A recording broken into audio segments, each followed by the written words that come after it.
no one's going to kidnap you in broad daylight. I'm sure a lot of you watching this video have heard this, either from your friends or people you hang out with. Many of us are weirdly aware of our surroundings, and many people aren't. As a matter of fact, research suggests that women are much more aware of their surroundings and where they go than men. Women scan places, put their safety first, and if they sense any danger or weird feelings, they're the first ones to point it out. Even though it's an amazing instinctual quality a lot of women have, they can be on the receiving end of the very comments that I just mentioned. Comments that, mind you, are 100% not true. People get kidnapped in broad daylight all the time. Well, the next time anyone asks why you're being so paranoid about your surroundings, show them this video, because the case of 18-year-old Kelsey Smith is very difficult to wrap your head around. Not only was she abducted by someone in a busy Target parking lot in Kansas, but she was taken in broad daylight. This is something you don't necessarily see or hear every day, but it does happen. Of course, getting abducted is awful, but it makes more sense when it's done when someone is out alone, in a remote place, and preferably at nighttime. But what can you say about this case? After you hear the tragic and horrific story of Kelsey Smith, you'll be certain of one thing. Evil intents and actions are often random. Whether it's day or night, if anyone falls within its radius, it's not going to end well.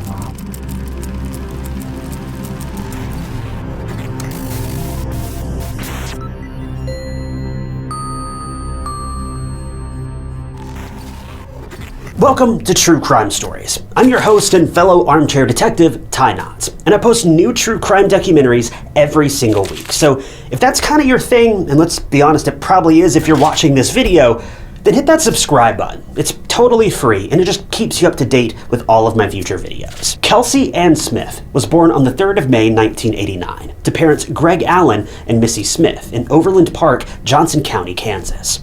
She was the middle child of the family. She had 3 sisters and a brother, and growing up, Kelsey had a very bright and bubbly personality. And when I say bright, I mean it. She was very outgoing. She loved her friends and family, and she was a wonderful person to be around. Kelsey was the type of person who didn't back away from a challenge. Her trademark line to anyone who told her she couldn't do something was, "Wanna bet?" According to Kelsey's parents, she wouldn't take anything from them unless the rest of her siblings got the same thing too, so it's also safe to say she was a team player. Kelsey attended Shawnee Mission West High School, from where she graduated on May 24th of 2007. She was a very expressive girl from the get-go. She loved performing, playing different instruments, and everything in between. Kelsey was active in her school's marching band, and she played the clarinet. She also took part in track, theater, writer's workshop, art, choir, you name it. At the time of the case, she also worked part-time at the AMC movie theater. After high school, Kelsey was due to join Kansas State University in the fall, where she would study veterinary medicine. See, Kelsey wanted to do something in the field of medicine, and at first she had plans to become a doctor, but she later changed those plans and decided that veterinary medicine was what was best for her. Kelsey was also in a relationship at the time of this case with a boy named John Beersmith. He was completely head over heels for Kelsey. Kelsey was bright, outgoing, and just lived life to the fullest, and these were traits that attracted John to her more than anything. John was also no stranger in the Smith household. There'd be times when John would be invited to his girlfriend's home by her family for dinner and games. John and Kelsey's dad, Greg, also had a great relationship, and they mostly bonded over sports. To everyone in Kelsey's family, John was perfect for her. Even though the relationship was still new, Kelsey was the type of person to celebrate even the smallest of milestones. The couple had been dating for 6 months at this point, and June 2nd of 2007 was the day when Kelsey decided to go to her local Target to buy a little gift for John. But this was also the day when everything changed for Kelsey's family, because she never returned home.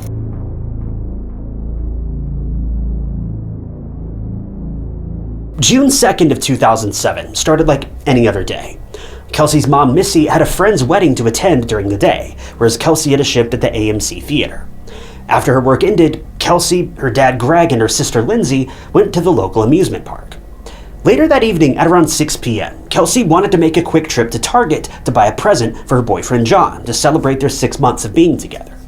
At first, Kelsey asked her sister if she wanted to join her, but she was busy and couldn't come with her, so Kelsey hopped in her car, a 1987 Buick Regal, and made her way to Target on her own.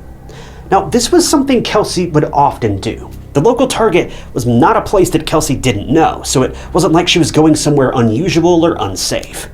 Moreover, it was still light outside, so there was nothing to worry about, right? Well, Kelsey went about her trip. She parked her car, went inside the store, and CCTV footage showed her walking around the store getting the things she needed. Kelsey was wearing a light pink tank top with shorts. Phone records also showed that Kelsey made a call to her mom, and after chatting for a while, she said that she'd be home soon before disconnecting. But minutes later, Kelsey missed a call from her boyfriend, John, which was very odd. Kelsey always answered her phone, and she just talked to her mom minutes ago, so it wasn't like she'd left her phone at home or something. This started to worry John a lot, and he made his way to Kelsey's home and saw that she wasn't there. A lot of time had passed, and everyone expected Kelsey to be home by now, but she wasn't. Immediately, an alarmed Greg also called Kelsey multiple times, but she still wouldn't pick up. Now, this was very unsettling. Everyone knew that if Kelsey's parents called her, she would always pick up, and she had just talked to her mom, so it was very bizarre that she went completely radio silent all of a sudden. Kelsey's parents contacted her friends and asked whether she was with any of them, but she wasn't. Kelsey's silence was absolutely haunting for the Smith family. Sometime later, Greg and one of Kelsey's sisters drove around the neighborhood and even checked multiple store parking lots to see if Kelsey's car was there. Well, they were successful in finding Kelsey's car, but strangely enough, it wasn't at Target, where Kelsey was supposedly last seen. It was found in a dimly lit Macy's parking lot at Oak Park Mall, and it was abandoned. This was when Kelsey's family knew that something had gone wrong, and they involved investigators almost immediately. When the detectives arrived at the place where Kelsey's car was found, they searched inside, and Kelsey's purse, wallet, and other belongings, and the things she bought inside Target were found inside. The only thing that was missing, besides Kelsey, was her phone. There was nothing wrong with the car, no mess, and nothing alarming stood out to the police. But when the police inspected the car from the back, they saw something pink sticking out of the trunk. But when investigators popped the trunk, there wasn't really anything interesting in there. The car was also forensically examined, and detectives found a single thumbprint on the seatbelt on the driver's side, but it didn't belong to Kelsey. Someone had driven the car, but it wasn't Kelsey or anyone in the family. This was very confusing for the police, so they had no choice but to check surveillance footage, and this missing person investigation was officially underway.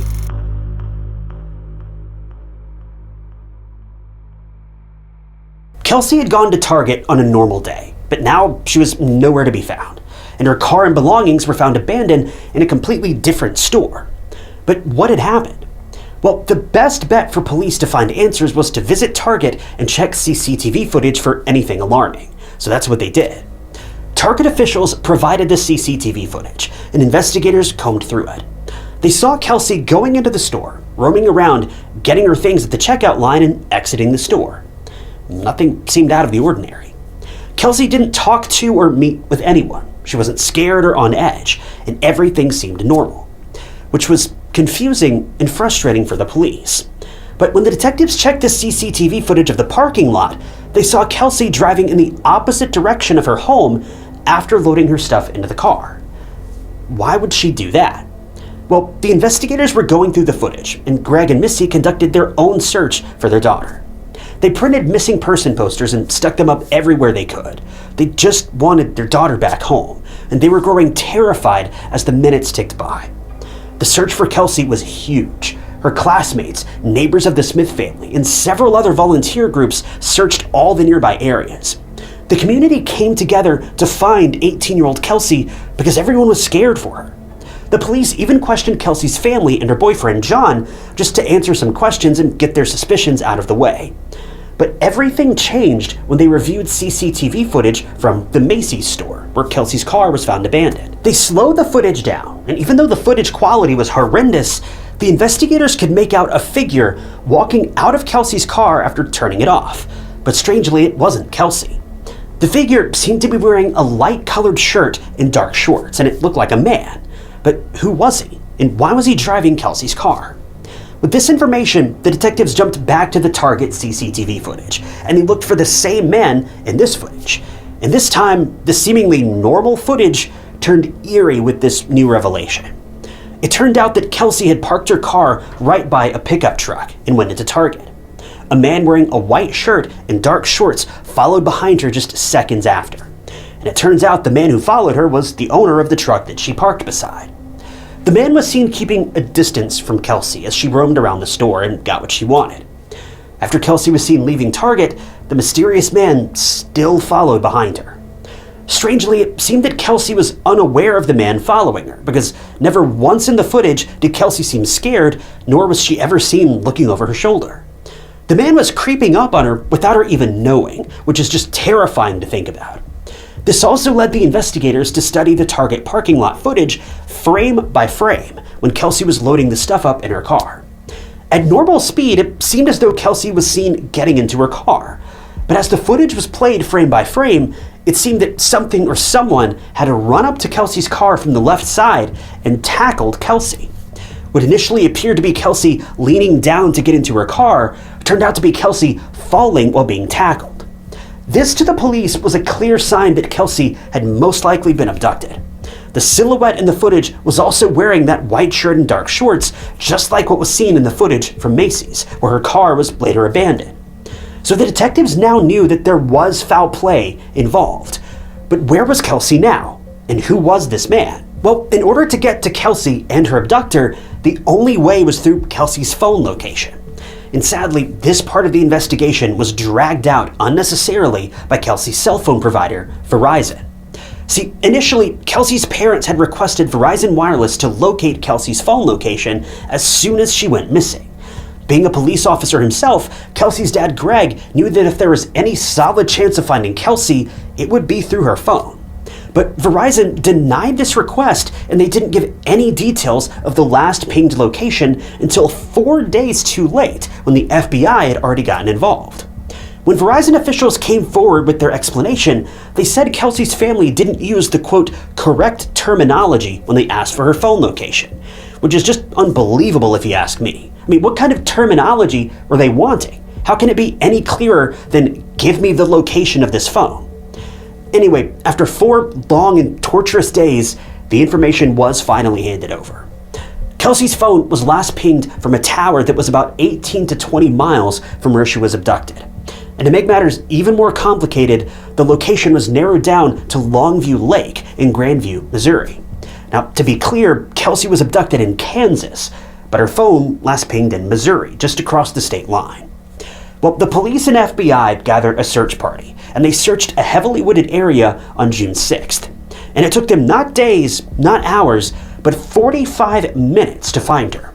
And at around 1:30 p.m., she was discovered, but she was in a state far from what they had hoped for.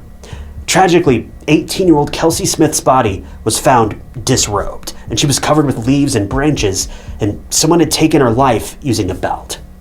The investigators carried out the difficult task of breaking the news of finding Kelsey's body to her parents, and to say that their world shattered would be an understatement. Kelsey's parents, loved ones, and friends couldn't believe what they were hearing. She had just gone to Target, something she'd done a million times before, but now she was gone. I can't imagine the horror, the guilt, and the grief Kelsey's sister must have felt. She didn't go with Kelsey because she had errands to run. And the amount of what-ifs going through her sister's mind had to have been debilitating, but this was not her fault at all. But the guilt is certainly understandable. But even though the detectives had found Kelsey's body, they still had to find the perpetrator. And for this, they turned back to the Target and Macy's CCTV footage. See, Kelsey's car was found abandoned at Macy's around 9:17 p.m. on June 2nd.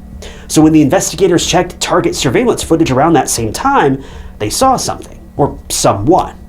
A man in a light-colored shirt was seen getting into a 1970s Chevrolet pickup before driving off. And since it was dark, the police couldn't make much out about the car, but it looked strikingly similar to the truck that was parked right next to Kelsey's car in the footage from earlier that day. So when investigators reviewed both of the footages from 6 p.m. and 9:22 p.m., the truck matched. But still, there wasn't enough for the detectives to pinpoint exactly who this truck belonged to. This was when the investigators made the footage of the man and the truck available to the public and asked the community for any leads or information about this person. And within no time at all, calls started pouring in. And one of them led to a breakthrough in the case.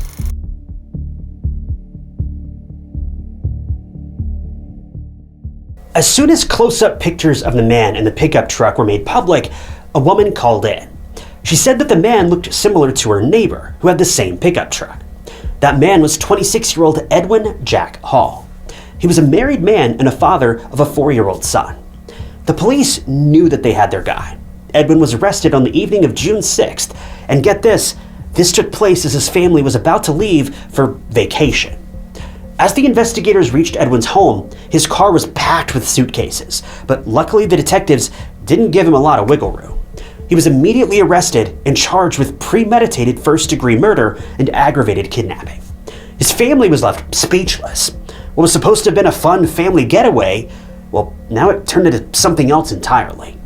When the investigators checked into Edwin's criminal history, he didn't have any previous adult convictions, but the same couldn't be said about his childhood. Edwin was in the foster care system, and when he was adopted by a family, he tried to attack his adoptive sister with a bread knife. Mind you, he was only 15 years old at that time, but still more than old enough to understand that this was not okay. Sometime later, Edwin was charged with assault for striking a young boy's head with a baseball bat. It's pretty clear that Edwin had vicious and violent tendencies that went back many years. When questioned by the police, Edwin initially feigned ignorance, like every other perpetrator out there. But when his fingerprints were tested against the ones found on the seatbelt in Kelsey's car, it was a 100% match. How could Edwin not know anything about Kelsey when his fingerprint was found in her car and he was seen following her around Target?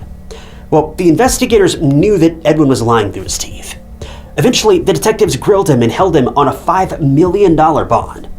Just to see him squirm and hopefully get some extra information out of him, the investigators also revealed that the charges he was facing made him eligible for the death penalty. Edwin couldn't keep up the ruse any longer at this point and confessed to the crime to avoid the death penalty. Edwin admitted that as soon as Kelsey pulled up in the Target parking lot just a minute after him, sometime around 6 p.m., he was immediately attracted to her, even though he was already a married man and a father. But when has that ever stopped someone?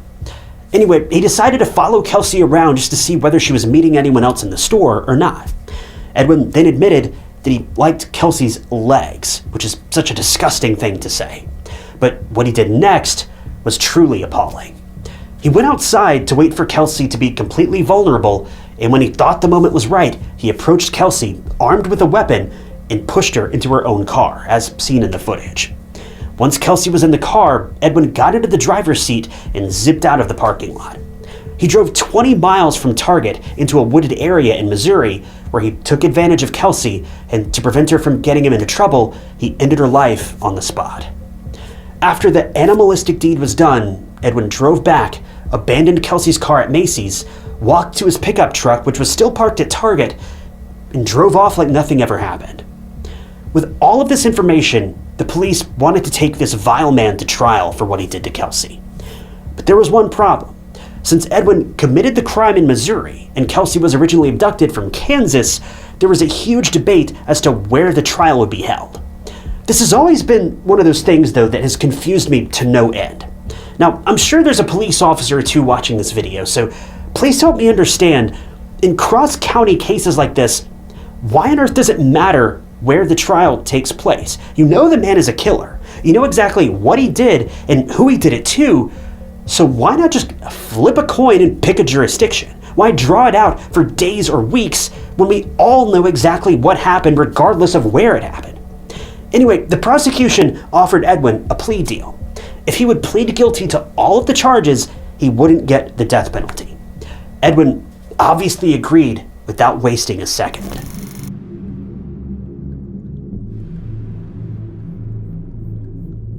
The courtroom was filled with Kelsey's family members and loved ones, and they just wanted to see this monster pay for what he did. On September 16th of 2007, almost 2 months after Edwin's guilty plea, he was sentenced to life in prison without the possibility of parole. At the sentencing, Edward sobbed and apologized to Kelsey's family, as if that could make any difference or bring her back. During the victim impact statements, Kelsey's parents were so emotional and heartbroken, and yes, they were happy that Kelsey finally got the justice she deserved, but it wasn't enough to replace what had been stolen from them. If Kelsey's parents felt sorry for one thing, it was for Edwin's son, who was just an innocent child unaware of what his evil father was capable of doing. Edwin had grown up without his parents, and now his own son was forced to grow up without his father. Even though the person behind Kelsey's brutal, sudden, and senseless passing was behind bars, Greg and Missy noticed a lot of loose ends and blunders during the investigation, especially when it came to tracking down Kelsey's last location. It took 4 days for Verizon to disclose Kelsey's location because of privacy laws, and it was because of this location that Kelsey was eventually found. It only took the investigators 45 minutes to actually find her. If Verizon had taken the Smith family's request seriously in the first place, this case would have been solved much more quickly. Now, I'll admit, there may be aspects to this release of information that I simply don't understand, but when it comes to a homicide investigation, there's no excuse for withholding this information for 4 days, but that's just my opinion. To be fair, in Kelsey's case, it's not like having this information any sooner would have saved her life. She was already gone by the time she was even reported missing. But in a different situation, this amount of time could mean the difference between life and death. During the time of Kelsey's disappearance, phone companies only handed over information like location, text messages, and calls either at the request of the subscriber or if a court warrant was issued. And if you know anything about crimes and warrants, those things take time, which is very valuable in disappearance cases. In light of this, the Kelsey Smith Act was created. This act stated that cell phone companies are obligated to give information like phone location directly to authorities if a person is in danger, to trace and find them quickly and hopefully find them unharmed. This act was passed into law in Kansas in 2009. But unfortunately, in 2016, at a federal level, the law didn't make it past the U.S. House of Representatives. But how this act got struck down is beyond me. My only guess is that it would be an invasion of privacy for people who disappear voluntarily, but that's just a guess. Ever since 2009, Greg and Missy have still been trying to make the Kelsey Smith Act a federal law, and they're still pushing for it, because they don't want a repeat of what happened to Kelsey to happen to anyone else. To keep Kelsey alive in the hearts of others, Greg and Missy also founded the Kelsey Smith Foundation, which is a platform for young kids and teens to be aware of the evil surrounding them. The foundation offers self-defense training, something that Greg also taught his children since he was a police officer. Seminars and awareness campaigns are available for anyone who wants to protect themselves. This case was just so insane. To think that even in broad daylight, you can't keep evil at bay is just chilling. Kelsey was attacked by a random stranger with an evil intent. Kelsey thought that she was safe in a bustling place, and she didn't even see the danger coming towards her. It's so hard and painful to imagine what Kelsey must have been feeling being forced into her own car by an armed and terrifying monster. It's so important to keep a check on your surroundings, even in a supposedly safe environment. Remember, no matter what people say, if your gut tells you something's wrong, then it probably is. Intuition hardly ever lies, and this very thing can save you from crossing paths with danger or even death.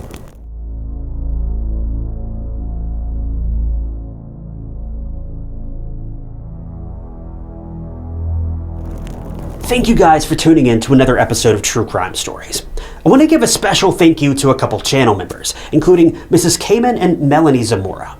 If you also want to become a member of the channel, you'll gain access to new videos sometimes days or weeks before they're uploaded to the public, and it's currently the best way you can support the channel and help out. And I really appreciate all of you that have decided to do that. So if you want to join, you can click that big join button below the video, or find the link down in the description. But as always, if you enjoyed this video, check out this other interesting case I covered, and don't forget to subscribe. It's totally free and keeps you up to date with all of my future videos. But my name is Ty Knotts, and I'll catch you guys in the next one.